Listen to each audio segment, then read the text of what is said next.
Once upon a time, there were three young adults who were finding their way in the world. They each had very clear goals for their lives. Vincenzo wanted financial success so that he'd never have to worry about money. He got a high-paying job, spent time with his investments, and bought only the best for himself. Alas, his goal of being rich had no end point, and he never stopped worrying about his money. Ria was a farmer whose goal was to own a tractor to make her life easier. She worked hard to grow food for her town and put a little aside in savings when she could.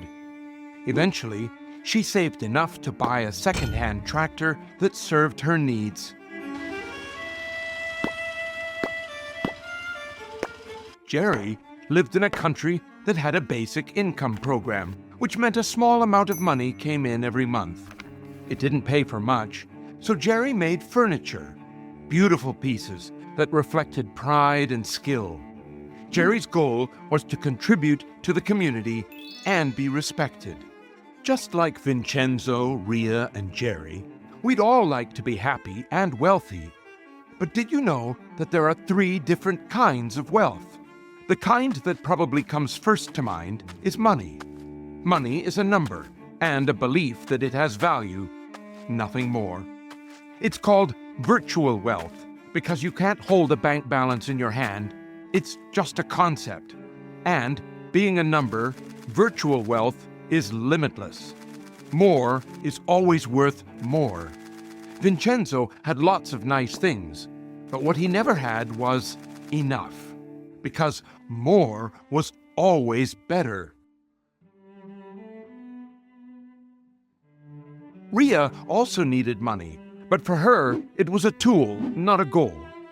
The objective of purchasing a tractor defined a sufficiency. What she sought is called real wealth, and that includes tangible things, such as the tractor and the food that she grew. Real wealth can be measured, but more is not always better. If Ria grows more food than she can eat or sell, then it's wasted. Success is having enough. Most of us are less familiar with the third kind of wealth.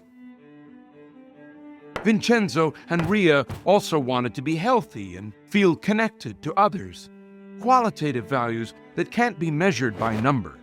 We call that genuine wealth, defined by human values that also include freedom, integrity, and beauty. Jerry focused on those objectives.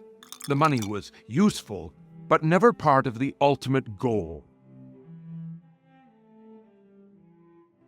So, we have virtual wealth, a number where more is always better, genuine wealth, defined by human values like joy and relationships, and real wealth, defined by measurable material things with the concept of sufficiency built in. Sufficiency is not just a minimum. It can define a maximum as well, and in both respects, it is a fundamental component of happiness.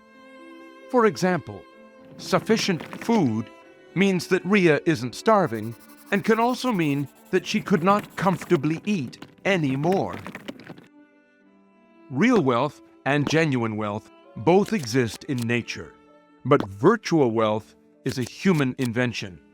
There's nothing in the natural world where more is always better. Everything important to well-being and sustainable life on this planet, water, food, warmth, progeny, all rely on sufficiency and balance. So here's the problem. How do we measure success in our society? What do governments use for goal setting and decision making? What values do we program into business corporations? The answer is almost exclusively number-based values.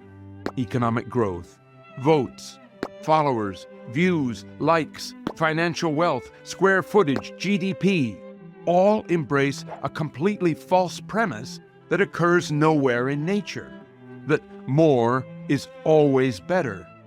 More energy, more land conversion, more resource extraction, more consumption, more virtual wealth.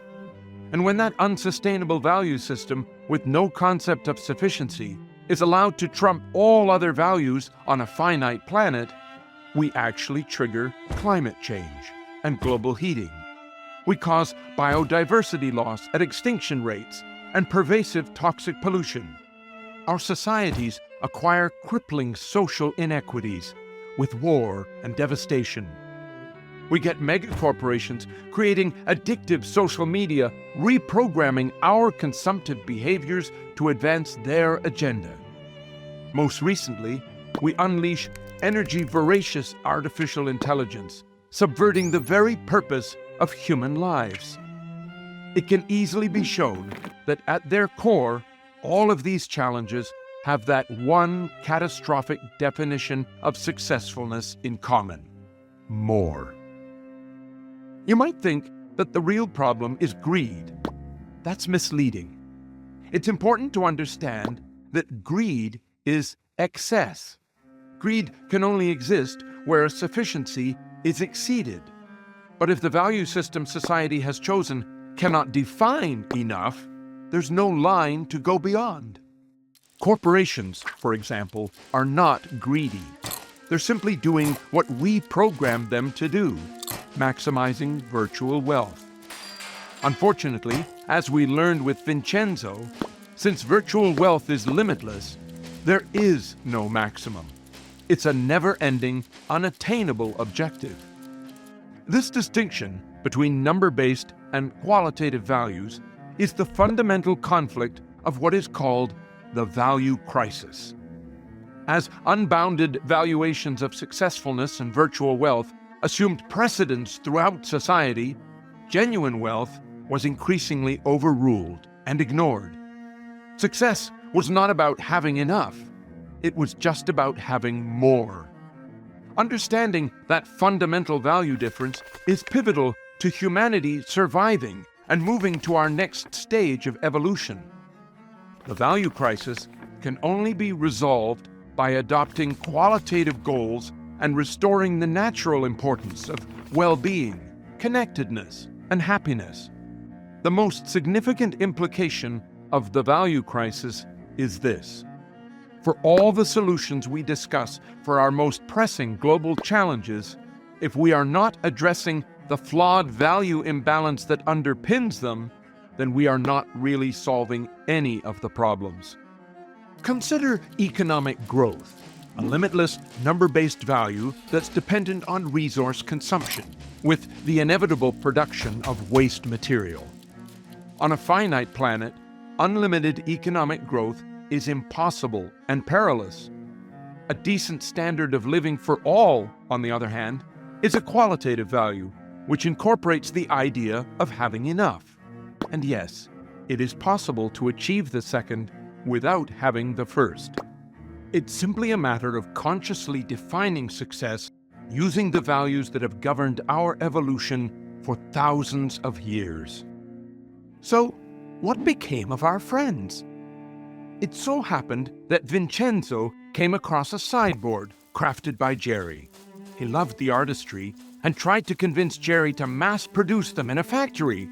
But Jerry preferred doing each one by hand. The next year, a cryptocurrency collapse wiped out Vincenzo's investments. Fortunately, by that time, Ria's country had also adopted a basic income. So she welcomed Vincenzo to come work with her on her farm, because she now had enough for two.